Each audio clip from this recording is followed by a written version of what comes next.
Hey guys, Drifter here. Today I want to talk about my impressions of Halo Infinite. I was lucky enough to be invited to another test flight this weekend, and also lucky that my hands are getting a little bit better, so maybe 30 minutes or so of light gaming per day is okay, and I decided to spend that time this weekend playing a couple of games of Halo Infinite every single day, and my overall thoughts are that this is the most fun I've had playing Halo in at least a decade. My initial couple of games were rough. I got matched against some people that have clearly never stopped playing Halo 2 or 3, and I got utterly trashed, but I had a couple of games and I mastered the mechanics, I found my groove, I got more comfortable with the combat loop and some of the new weapons and stuff, and also just kind of got matched with some more normal human beings. So the gameplay today is mostly those good games. Now the first thing I want to talk about is graphics. I did play on PC instead of console, and I can say that the PC graphics are excellent. There's really not a better word to use other than excellent to describe how good they are. They're smooth, they're clean, the frame rate is high, they're doing great things with ragdolls. I've seen the bag testing, I've seen the physics effects, I've seen the lighting effects, the electricity effects, the smoke, all the little details that you need to do to make a game look aesthetically, well, aesthetics is a different one, graphically pleasing, are all there. It's a beautiful, well-polished game. Now, I am playing on a 3090 in a pretty beastly rig, so it may not quite be the same experience for all of you. But I did mention aesthetics earlier, and that's something I want to loop back to. The aesthetics are just as good, if not better, than the graphics. Now, this is true that Halo has pretty much always had great aesthetics. They have great color choices, art style choice. Your heads-up display not only gives you the information you need, but perfectly matches the aesthetic of the game and ties into the story and all this kind of stuff. There are nice little telegraphing features about what team you're on, about when a shield is popped, when the armor is down, if you're landing body shots or headshots.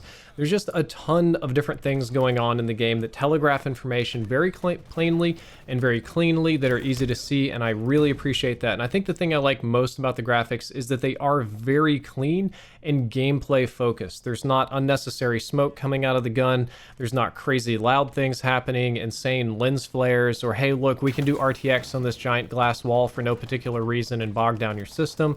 There's none of that. Every last bit of both the graphics and the aesthetics are designed to keep you in the game, and that's just perfect. There are also a wide variety of PC specific settings as well. There's a whole ton of different things I could adjust, from motion blur to shake, whether I'm running or sprinting or taking damage, or whatever field of view is available. Tons of graphics settings. I could probably do a whole video about that, but the important part is that if you want to customize it, there are plenty of options for you to do that with.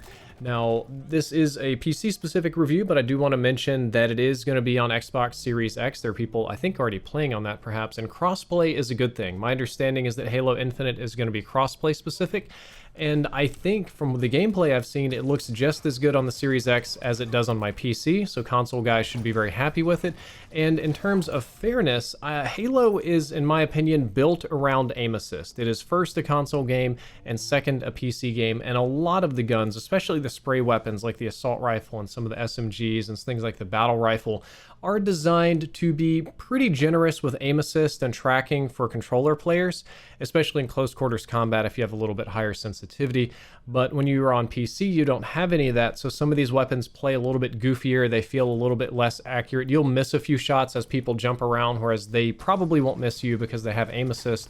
So in my opinion, this is one of a few games where console players can compete very well with PC players just because the game is initially made for console, and I am totally okay with that, and totally okay with whatever advantages they do or don't have. I just kind of want to play the game.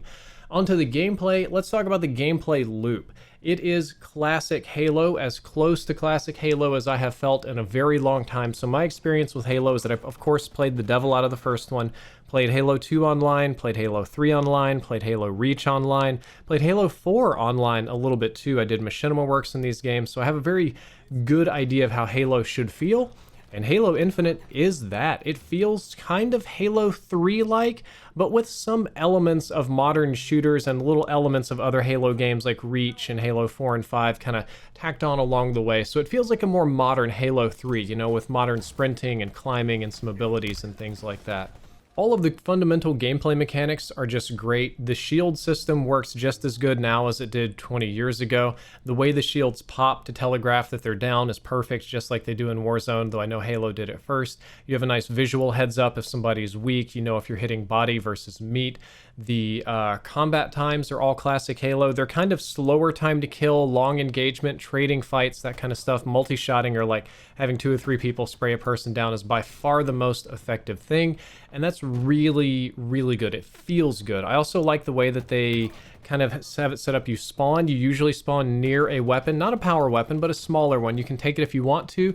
Then you usually have the opportunity to position yourself and get ready to fight over an objective or perhaps another power weapon spawn. Even Team Deathmatch is designed with timers so that you can see the power weapons spawning. Those are really sort of the mini objectives that you fight for. The respawn timers themselves are long enough to avoid having people spawn on top of you or you spawning on top of other people. Having, I think it's a 6 or 8 second delay, is much better than Call of Duty because it gives the algorithm time to properly sort you out a spawn point. But they're fast enough to where I don't feel put out for a long time. Some games that have really long spawn timers, I feel like I'm spending more time dead than playing, especially if the spawns are bad, or I feel like it's almost like a round that I've been put out of. Thankfully, this game doesn't have that problem. They found a really nice balance of respawn timers and locations. Fighting over the power weapons is classic Halo. It's mostly good. It's a little bit different in that that was kind of a pro strategy from the past. Like the good players would fight over the power weapons and the knobs not so much. But I mean, it's like 20 years later, so having timers and having all the people fight over them does definitely make sense. There's one thing that I don't like about the gameplay loop, one thing that I know was definitely a part of classic Halo that I played and experienced, but I remembered it differently, and I think Call of Duty may have warped my perspective on this one, which is I don't really like the grenade spam in this game. You spawn with 2 very powerful fragmentation grenades. They don't have heads-up indicators like CoD. They bounce, they blow up in your face, and there's a lot of fights where you just get nailed by a grenade and then you die in a couple of shots. And it's not like they had to go pick them up. It's not like they had to earn them. They just spawn with them and chunk them at you and blow you up. Now, I know that I definitely did that back in the day. I was a grenade throwing machine. The more I played this game, the more I started to throw my grenades, and I totally get, and that is how the game is meant to be played. But after playing other games for a long time, it does kind of feel like nade spam when I come back to it. I do want to talk about the maps next. I think that the map design in terms of playability, of weapon spawns, of the ledges you can and can't climb on, and the layout of everything is very good. I'm very happy with the flow of the maps and their competitiveness. However, I'm not very happy with the aesthetics of the maps. I feel like the map aesthetics are one of the weaker parts of the game. I don't think they're very cool. They're not very exciting. The ones that I have played, I know there's a bunch that I haven't, and many more when the full game comes out. But the ones that I have played are kind of bland. They're kind of too clean, like the HUD, and a number of them happen to be kind of dark. So that is also classic Halo. A lot of the older maps had darker spots, and a lot of the older maps had very clean aesthetics. Part of that was because it was on much older consoles and you couldn't have just junk everywhere, it would clutter it down. And in a sense, it's nice that there's not junk everywhere, but I feel like the locations aren't very cool. Of the maps I've played, it's mostly just like slums and factories. There's no really awesome Covenant ship. You're not fighting on maybe like, I don't know, the surface of one of the big freighter ships. You're not on an alien planet. You're not in a Sentinel world. There's no like crazy fauna and plants out there. It's just pretty basic, like generic-y, future-y kind of buildings, and a little bit darker than I would prefer. I remember Halo being this bright, punchy-colored game when you would play Valhalla or Blood Gulch over and over again, and I know that it had the maps, so I just don't think of it that way. So I feel like we could use a little bit more brightness on the maps and a little bit more like neat stuff going on to look at, because right now they're a tad bland. When it comes to equipment in the game, I think the weapon variety is utterly perfect for Halo, both balance-wise and for fun. I do dislike the availability of several of the insta-kill weapons, which we'll talk about in just a moment, but for the most part, we've got all of the best classic Halo weapons coming back. Even some of the ones that have overlapped each other in the past seem to have a pretty good niche to feel. As you've seen, the Needler is still one of my all-time favorites. I absolutely love that gun. They all function pretty similarly to how they did in the past. They all have a purpose and a use, and I'm really happy with the weapon variety. And mostly I'm happy that every single weapon feels usable and cool. Nothing really seems wasted on the field, so that's a very good thing. I do think that there is an availability issue that for the most part, you're going to spawn with your pistol and your assault rifle. You don't get a lot of DMRs, you don't get a lot of battle rifles or carbines or really needlers or hardly anything else on the map. Maybe I just don't know where their spawns are, maybe I don't know where to find them, but most of the time they're already gone or just not that available. And my memory seems to indicate that old Halo had more guns laying around, or maybe I'm just remembering it wrong, but I just remember picking up and fighting with a whole wide variety of weapons, whereas in Halo Infinite, I feel like I'm mostly just stuck with my assault rifle and there's not much else. Even when I kill people, most of them just have the assault rifles. And when I do pick up one of the weapons, they've usually got like 2 to 3 mags of ammo in it. So if I pick up the Needler or the Covenant Carbine and go on a tear and start murdering people, well, I'll be out of ammo in like 3 or 4 dead enemies. And there's no way to refill it that I'm aware of. Maybe found the weapon spawn again, something like that. I feel like there's a serious ammo issue with the pickup weapons and the just general availability of things like gravity hammers and rocket launchers and giant lasers. And there's a bunch of stuff that can insta-kill you. In a game where most of your combat is really slow-paced with long time to kills, the insta-kill weapon availability can be somewhat off-putting. Halo Infinite has excellent grenade variety. All of your classic grenades from all of the Halo games are coming back. They all look good, they all throw good, they all have different functions, they all kill people really well. The grenade variety in Halo may have never been better, so I'm totally happy with that. And the tactical abilities, I'm not totally sold on yet. I do absolutely love having the grapple hook. That's one of the most amazing things. Pretty much any game that has a grapple hook, I'll be very happy with. But in general, I'm not super sold on these tactical abilities. They don't feel that tactical. Putting down a shield, or there's like a little like block thing that you can do, and then a grapple hook and a few like active camo and a few things. It just doesn't float my boat for Halo. Doesn't feel quite right. But that's been around since Halo 3. I mean, Halo 3 even had like these tactical bubble shields and heal things you could throw down. So it's actually a milder extension of that. It just doesn't fit in too well with the combat loop, in my opinion. So, final thoughts on Halo Infinite. It is a great looking game, and it's in great shape right now, at least for PC. All of the important parts of the game are there.